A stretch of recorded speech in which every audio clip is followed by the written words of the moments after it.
Diretso.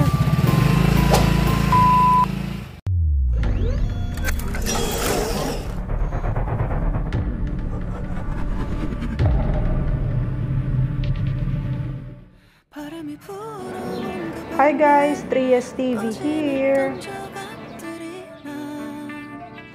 For today's video guys, ayan, nakikita nyo naman si Alab, hindi na siya natatakot mag-drive. Confident na siya. Sabi niya, lang daw yung bike. Oo, parehas lang yung pagbabike, pero syempre, pagka sa motor, may makina na yan.